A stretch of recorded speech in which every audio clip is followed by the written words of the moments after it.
আসসালামু আলাইকুম। তো হ্যালো গাইস, সকাল সকাল চলে আসলাম নতুন একটি ভিডিও নিয়ে। আমি গত ভিডিওর মধ্যে বলছিলাম সিঙ্গাপুর কিভাবে যাই, কি কাজের মধ্যে যাই, আপনাদের এটাই ভিডিওর মধ্যে উল্লেখ করবো। কিন্তু দুঃখের বিষয় হচ্ছে আমার 1 বছর লেট হয়েছে, সিঙ্গাপুর যেতে পারবো না আমি, শুধুমাত্র আমার পাসপোর্টের বয়সের জন্য। হ্যাঁ, ঠিকই শুনেছেন, পাসপোর্টের বয়সের জন্য। আমার পাসপোর্টের বয়স কম ছিল দেখেই আমি সিঙ্গাপুর যেতে পারি না, এই জন্য আন্তরিকভাবে দুঃখিত। আমি এতদিন ভিডিও দিতে পারিনি, এই জন্য।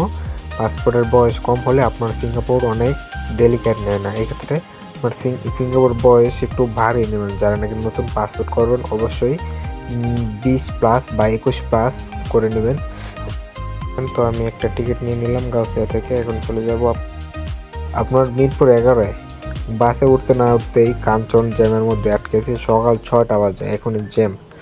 এটা হচ্ছে কবে জ্যাম শেষ হবে, এই যে এখনো জ্যাম লাগিয়েছে। আর এত ধুলাবালি রাস্তায়, অনেক ধুলাবালি বলার পরে। তো দেখতে দেখতে চলে আসলাম 300 ফিটে।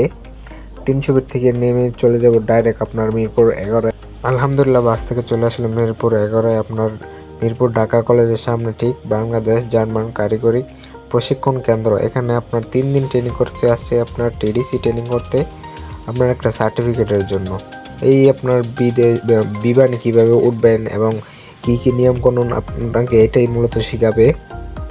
যে উনি হচ্ছে আমার এক বড় ভাই, ওনার হচ্ছে আজকে লাস্ট দিন, আমার হচ্ছে আজকে দ্বিতীয় দিন। ওনার সাথে ভালোই আপনার পরিচয় হচ্ছে। উনি যাবে আপনার কাতারের মধ্যে, উনি অলিং বিষয়ে যাবে, আমি অলিং বিষয়ে যাব। তো আমি তো সিঙ্গাপুরে যাচ্ছি, আমি যাচ্ছি আপনার আজারবাইজানে। আমার সিঙ্গাপুর হয় না দেখেই আমি এখন যাচ্ছি আজারবাইজানে, আপনার সেম বিষয়, আপনার সেম কোম্পানিতে। ওদের আরেকটা কোম্পানি আছে আজারবাইজানে। তো এখন আমি চলে যাচ্ছি ক্লাসরুমে, আজকে হচ্ছে আমার দ্বিতীয় দিন। তো আজকের ভিডিওটা থাকবে এই পর্যন্তই। পরবর্তী ভিডিও আসবে আপনার কিভাবে ফিঙ্গার দিই এবং পুলিশ ক্লিয়ারেন্স কিভাবে করি। এ পর্যন্ত, আসসালামু আলাইকুম।